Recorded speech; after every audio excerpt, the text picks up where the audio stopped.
Doon po sa mga umaasa pa na gumanda, umaasa pa na gumwapo, aba, dito na po kayo tumutok sa walang kakwenta-kwentang channel na ito, Birana Live Studio TV.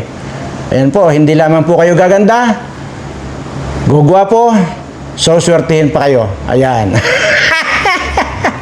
Di ba ba? Sinisigurado ko po yan na kapag dito kayo tumutok sa Birana Live Studio TV ay gaganda kayo, gugwapo kayo. Kayo yung mga gusto pong medyo hindi kagandahan at hindi kagwapuhan at gusto pa ninyo talagang lalo pang gumwapo at gumanda, dito po kayo tumutok. Huwag po dyan sa mga vlogger na mga malalaki ang ilong na walang ginawa kundi ang atakihin si BP Sara. Maliwanag po yung sinabi ko. At kung gusto niyo po ng challenge, ibibigay ko po yung challenge. Magsataas lang po yung kamay, yung mga pangit dyan at mga kung anong mga mukha kayo dyan. Pagagandahin po natin once na nag-subscribe kayo dito sa channel ko. Ayan. Bago po tayo pupunta dito sa ating main topic. Actually, napakaganda po nitong topic natin. Ipapakita ko po yung bagong Pilipinas. Ayan. Sabi ko nga po, bago tayo pupunta dyan, ay gusto ko lamang pong sagutin lahat yung mga nag-comment. Ayan. Siguro naman po ay inyo pong nabasa yung mga comment ng mga iba nating mga taga-subaybay, kung taga-subaybay man natin yan. Hindi po ba't kaya nga dinala ko na rito yung rice cooker? Ay akin pong dini muna para wala na pong maraming usapan. Hindi po ba? Yan po yung sinasabi ko.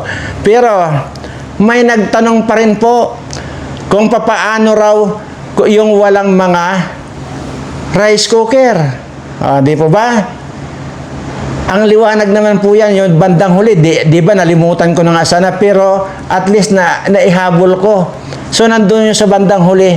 So dito po maliwanag na hindi pinanood yung video. Ay nandyan po yan eh. Kaya inisip ko lahat para wala na sanang tanong. Ayun daw, kung papaano raw gawin kung walang rice cooker. Ay, grabe, ano? Mariusep, ewan ko kung sa totoo lang po, re-reglahin ako sa inyo pag ganyan. Okay, so, okay lang po yun. Sasagutin na po kita. Nandyan po yan sa video. Nandyan po yung sagot sa tanong ninyo kung yung mga walang rice cooker. Nandyan po. Ang problema lang po sa inyo, paulit-ulit ko pong sinasabi rito na huwag po kayong magko-comment hanggat hindi nyo natatapos ang video. Kagaya niyan, nag-comment ka, hindi mo tinapos ang video, hindi mo napanood yung tungkol doon sa kaldero. Yan po yung sinasabi ko. Winarningan ko na po kayo, huwag kayong magko-comment kasi nga po, nahihiya po kasi ako para sa inyo. Doon po sa makakabasa ng inyong comment, ako po ang nahihiya para sa inyo. Kasi po lalabas talaga na mga tanga kayo. Di po ba? Yan po, real talk po tayo. Okay. Okay na po yan. Nasagot ko na po yan. Nandyan po yan sa video. Mayroon din po nagtanong kung yun daw po bang, ano raw po ba ang gagawin sa kalamansa at sa kasili? Didikdikin daw ba? Ayan. Nandyan po yan ha. Mababasa po ninyo sa comment. At sana nga lang sinasagot nyo na po yung mga comment eh. Para at least maibsan yung pagka-irita ko sa mga ganyang comment. Kung didikdikin daw po. At mamaya ko po sasagutin yan ha. Kasi alam ko po lahat na discuss ko. Nandyan po sa video. Kaya nga po nagdala ako rito ng rice cooker. So ngayon, since na ganyan pa rin ang tanong mo, okay, ito ang sagot ko sa iyo. Total nandaan naman sa video eh. Kasi hindi mo lang pinanood yung video. So yan, nagtatanong ka, gusto mo instant na sagot, ito ang isasagot ko doon sa sinasabi mong kung didikdikin daw ba yung sili. Ang sagot ko sa iyo ha, makinig ka mabuti. Okay, dikdikin mo yung sili ng pinong-pino kasama ng bulak. Dikdikin mo. Tapos pagka nadikdik mo kasama ng bulak, isaksak mo sa ilong mo. Tapos yung kalamansi, humiga kang ganyan, ipiga mo yung katas ng kalamansi sa tainga mo. Yun po ang sagot ko. Dahil sa tanong mo. Kasi wala na akong may sagot eh. Nandiyan niya sa video, nagdala pa nga ako ng rice cooker dito, di ba? Okay. Isa-isa natin sagutin. Pwede raw ba? Ito naman tanong. Tanong ito, pero tanong na may kabubuhan. Ha? Tanong ito. Wala namang masama dito, tanong eh. Sasagutin natin. Kung pwede raw ba na lagain na lang daw yung kalamansi at saka sili, kaunti lang daw ang sabaw. Lagain lang daw at yun daw ang pang-spray. Ang sagot ko po sa iyo, kung yun ang tama, di sana yun ang itinuro ko. Okay? Yun sana ang tinuro ko kung yun ang tama. Isipin mo na lang, ikaw mag-isip. Sige nga, lagain mo yung konting sabaw. Lagain mo yung malalaking sili. Kasama yung kalamansi. Tapos yun ang inumin mo. Di ba? Sabi mo kung yun ang inumin. Subukan mo nga inumin. Di sunog yung lalamunan mo. Isip-isip din po, ha? Isip-isip. Hindi yun ang itinuro ko kung ano-ano mga sinisingit ninyo. Kahit pa ba tanong yun, okay yun, tama yun, nagtatanong ka. Pero isip-isip po. Kasi yun pong naitanong ninyo ay nakakairita lang. Kasi nandyan na nga po, dinala ko na po rito yung rice cooker eh. Katamaran mo lang. Kung tamad ka, huwag ka nang sumali rito, huwag mo nang panoorin, huwag mo nang gawin yung tinuro ko. Kasi yun ang tama eh. Bakit ka magtatanong kung pwede raw balagain na lang yung sili at saka yung kalamansi? Subukan mo. At tapos yun ang inumin mo. Kung hindi sunog yung lalamunan mo. Isip-isip po ha. Okay. Isa pa. Yung nagtatanong na pwede rin daw dagdagan ng luya. Isa pang ing-ing. Ikaw pala ang marunong, di ikaw na lang ang gumawa. Okay? Kanin mo, ikaw na lang ang magmukbang ng luya. Nakakakwan lang. Tingnan mo to, wala lang masabi. Nagmamarunong, edi ikaw gumawa ng sa iyo. Huwag mo nang i-comment dyan kasi baka mamaya malito itong mga tinuruan ko na mga naniniwala or nakasubok na.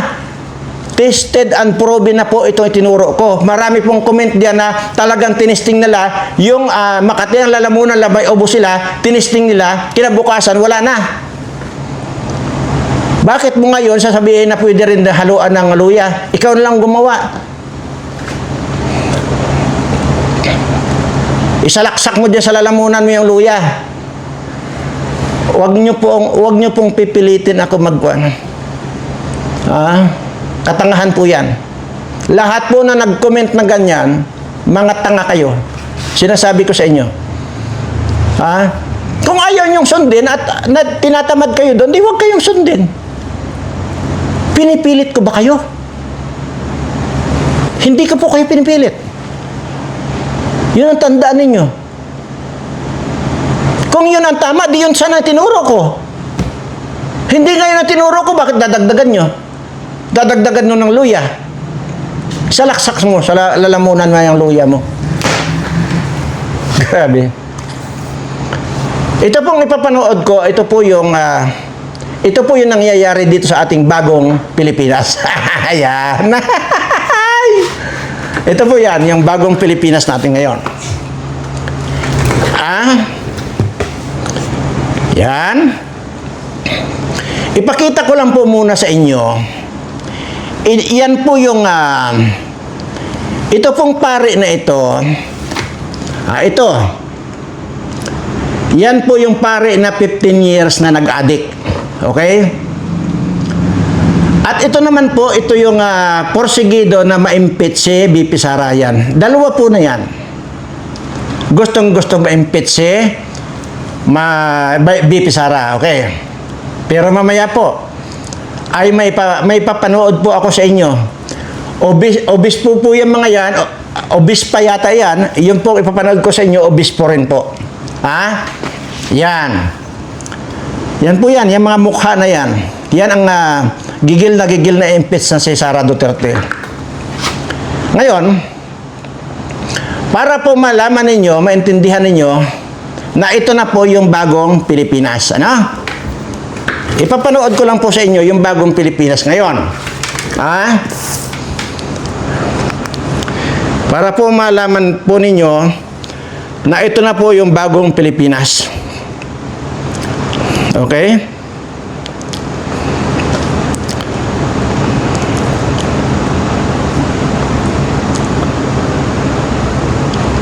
Okay?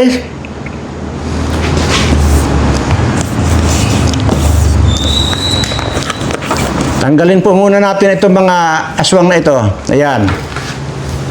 Ayan. Ito na po yung bagong Pilipinas at panoorin nyo lang po. Dumating na po Yan. ang bagong Pilipinas. Yan. Yan.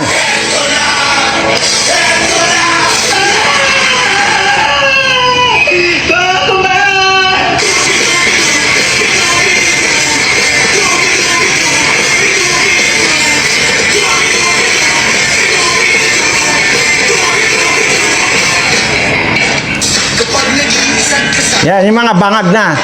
basta't dumarating ang alam.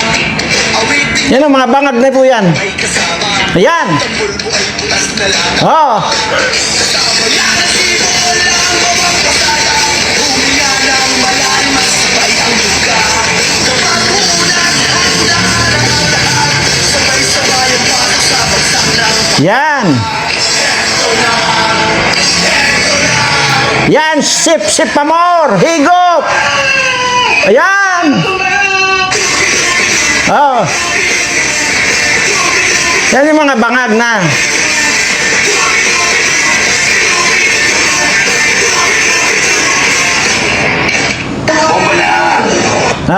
See? Dumating na po Yan. ang bagong Pilipinas. Yan ang bagong Pilipinas. Sip pa na sabaw. Oh, yan.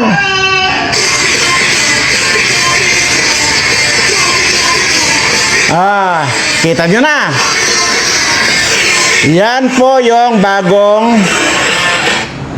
Yan po yung bagong Pilipinas. Okay? So,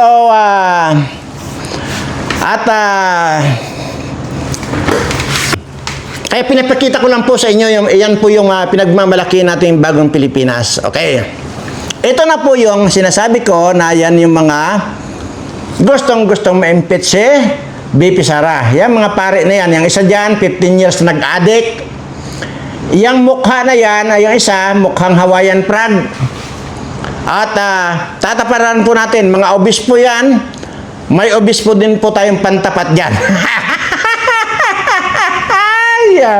Pero bago po natin tapatan yung mga obispo na yan, ay sabi ko nga maaga pa, at namnamin nyo muna itong walang kakwinta-kwinta kong topic, ano? Mayroon pa rito. Kuwan na eh. Yan yung mga bagong, yan yung bagong kuwan.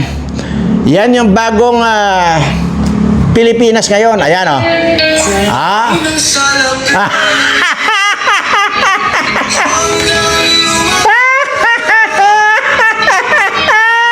Ng salapi. Oh. Hanggang lumaki. Oh. Kumain ng salapi. Tama na. Puro patikim yung ibibigay ko sa inyo. Ito na po yung bagong Pilipinas. Ano? At mayroon pa po. Naku, ito exciting ito. Itong ipapanood ko sa inyo mamaya. Mamaya pa, maaga pa eh. Exciting talaga ito. Ngayon.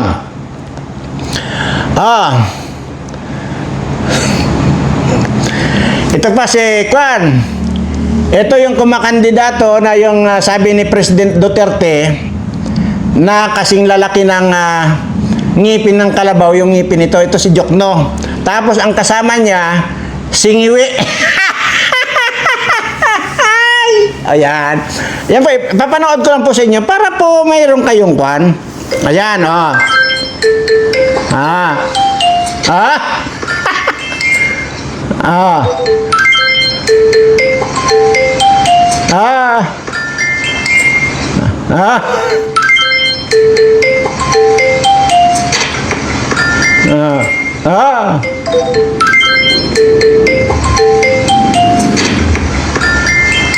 No. Yeah, di ba? Tingnan mo. Oh, tama na. Yan po si Jokno. Yung sabi ni President Duterte na kasing lalaki ng ngipin ng kalabaw yung ngipin nito. Tapos sinamahan pa ng nyiwi. Ito yan. Ito yan eh. Sinamahan yan, no? Ito yan. Ayan.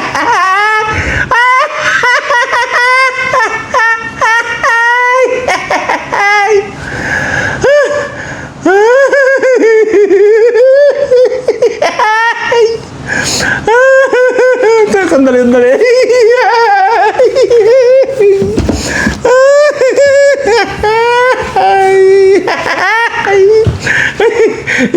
Sinamahan ng ngiwi. Ito eh. Yan. Pero hindi ko na kukanin. Okay. So, yan po yan. Ngayon, mga kababayan. So, kung lang yon. Pinakita ko lang po sa inyo. So, ibig sabihin, sinamahan siya ng ngiwi itong kandidatong si Chiel Jokno. Yan po yung bagong Pilipinas. Kaya po, sinasabi ko po rito, kung gusto nyong manatili sa ganitong buhay, kung gusto nyong manatili sa ganitong puro nakawan dito, nakawan doon, tangkilikin ninyo ang bagong Pilipinas. Pero sabi ko nga po sa inyo, wala na po kayong maasahan dyan. Simot na po ang pera ng ating bansa. Anyway, last na ito bago ko ngayon ipapanood sa inyo yung sinasabi ko kaninang obispo. Last na ito Sakandali. Para maintindihan ninyo.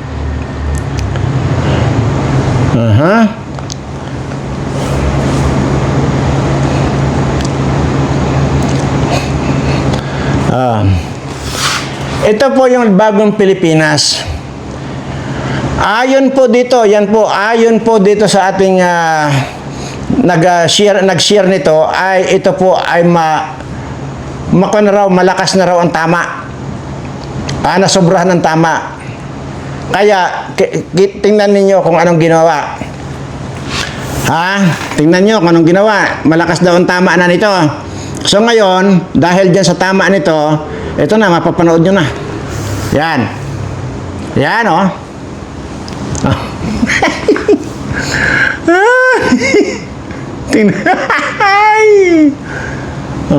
di ba?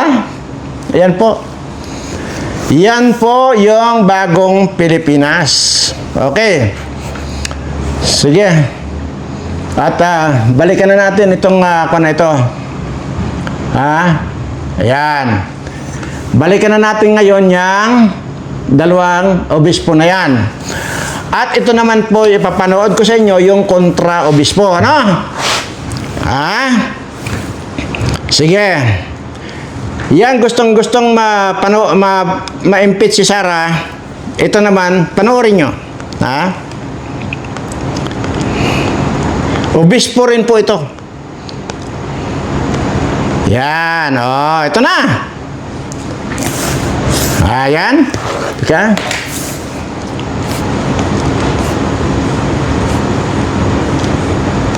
Yan. Yung mga hindi pumalakpak, bahala kayo. Naran po kayo. Pansinin nyo, noong panahon niya na nakaupo, mga politiko'y takot na takot. Na gumawa ng mali. Pati pulis, pati sundalo. Takot. Biglang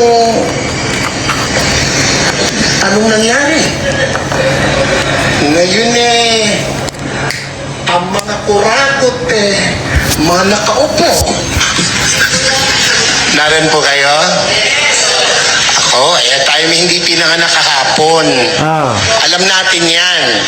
Bakit ang isang obispo ay sumusuporta sa ganito?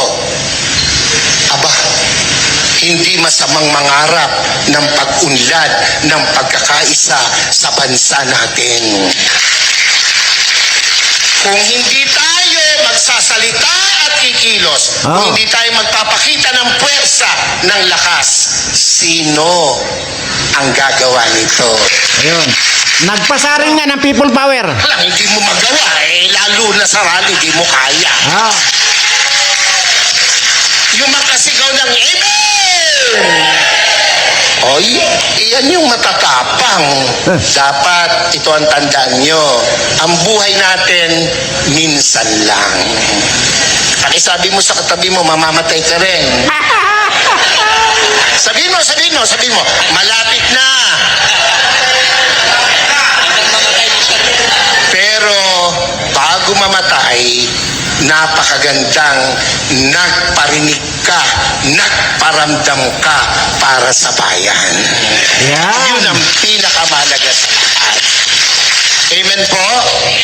Ako po hindi takot makulong, mabugbog, basta't iparamdam mo yung gusto mong iparamdam. Mga Bulakenyos, mga kasama kong taga-Caloocan, Zambales, Pampanga, aba, hindi masama na suportahan natin itong rallying to. Yung iba na pe-pressure ng kung sino, natural lang yun. Ang nami-pressure sa kanila, siguro nasa taas. Dahil kung nasa baba, hindi nila papansinin.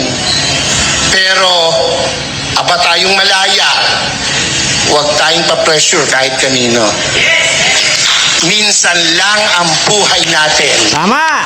Dapat iparinig natin, iparamdam natin ang ating saloobin. We are not against the government. Never. I never will. Lalo po ako. Ay, nakapula nga ako eh. Narin ba kayo? Pero, kailangan nilang makita, kanilang dapat marinig, ang dapat makita at marinig. Nagpapasaring. Handa ba ang Pilipinas sa gera? Yun. Ha? Kurutan man eh. Talo tayo sa kurutan. Ilan ang bilyon ang Chino? Ilan tayo? Panuntukan, talo tayo. Huwag nilang gawing issue yan. At hindi mangyayaring magkagera. Pilipino pa? Subukan nila rito, talo sila. Kung ang laban lang ay chismis, panalo ang Pilipino. Ano? Ba sa Pilipinas walang chismosa? Wala ano? Mamatay na sana, Lord, yung mga nagsisinungaling.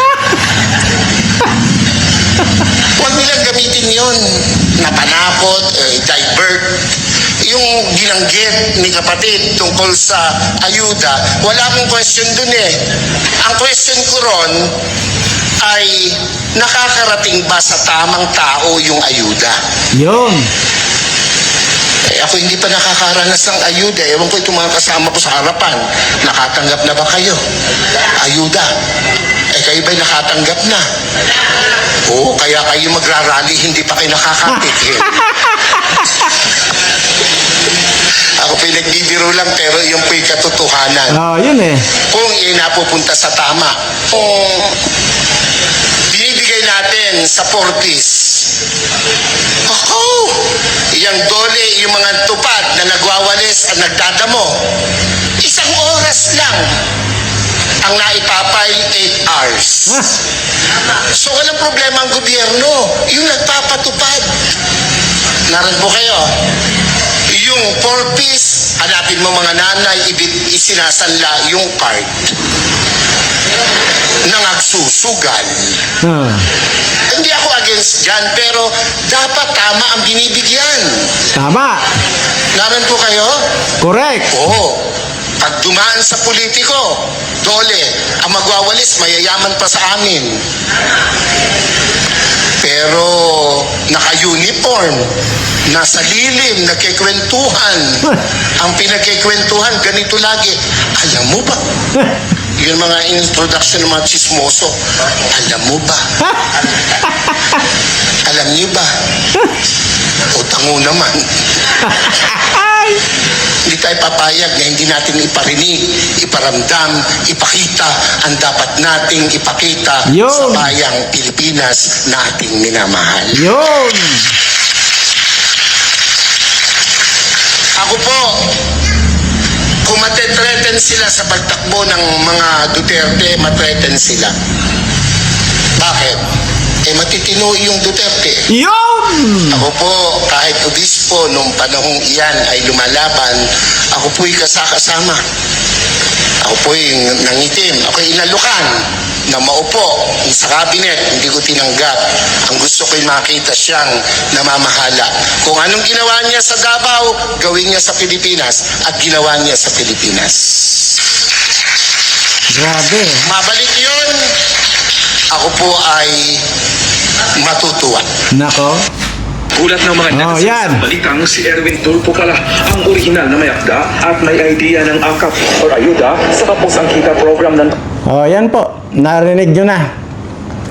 Dahil yung ako na yan, tingnan nyo naman yung kanina, yung nagsalita versus dito sa mga, ay, ang mukha nito, parang mukhang palakang lason. Oh, diba? Tapos yan ang gigil na ma-impeach si VP Sara. Yan po. At yan po ang maliwanag po yung sinabi niya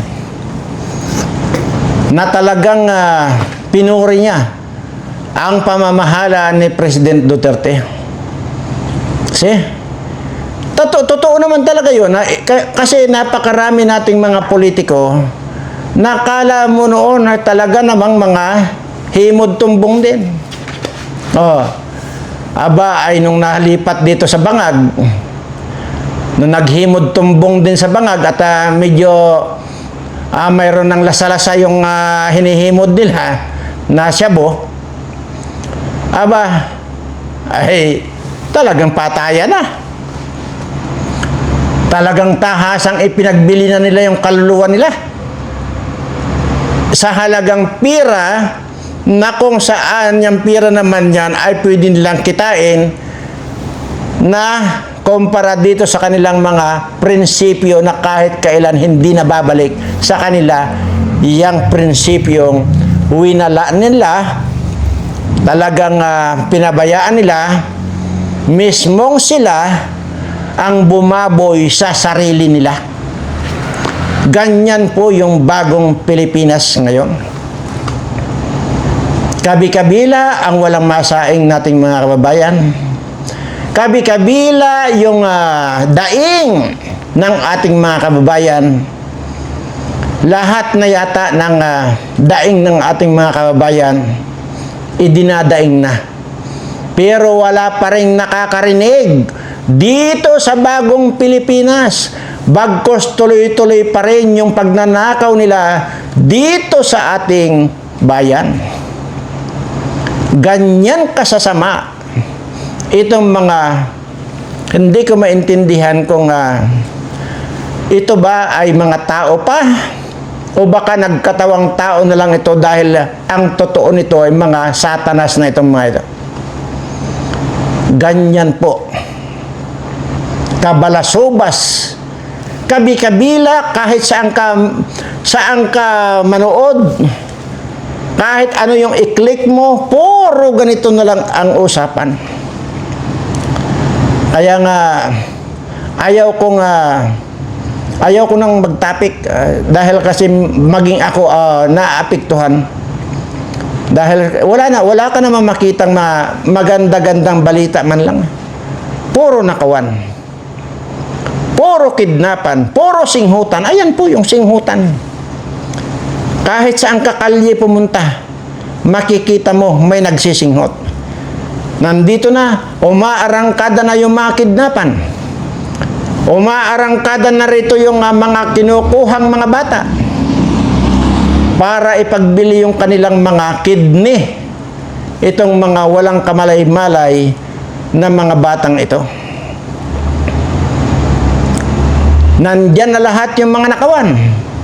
Palibhasa nga, ang idolo nila ay isa ring kawatan. Kaya, okay lang sa kanila. Tingnan nyo, okay lang din sana yung kinidnap nilang bata na hiningan ng $20 million na ransom. Ang problema po ron, pagkatapos nun, pinutol pa po yung kalingkingan ng bata. Gaano kasakit sa bata yung 14 years old na bata. Wala kang mapanood, wala kang marinig ngayon sa bagong Pilipinas. Smuggler, killer, higop, kabi-kabila, patayan dito, patayan doon. Wala nang kasiguraduhan itong ating mga kababayan ng kanilang kaligtasan. Na anumang oras paglabas nila sa bahay nila ay pwede silang kidnapin, pwede silang hold upin, pagkatapos hold upin, ripin, pagkatapos ripin, patayin. Ganyan ang bagong Pilipinas. Sana nga lang, 3 taon pa eh. Sana nga lang mapalitan na ang bangag na ito. At ngayon pa lang umaapila na ako sa susunod na presidente. I-appoint lang ako, 2 buwan lang, 1 hanggang 2 buwan lang. I-appoint lang ako na mag-create lang ako ng isang agency na para lipulin,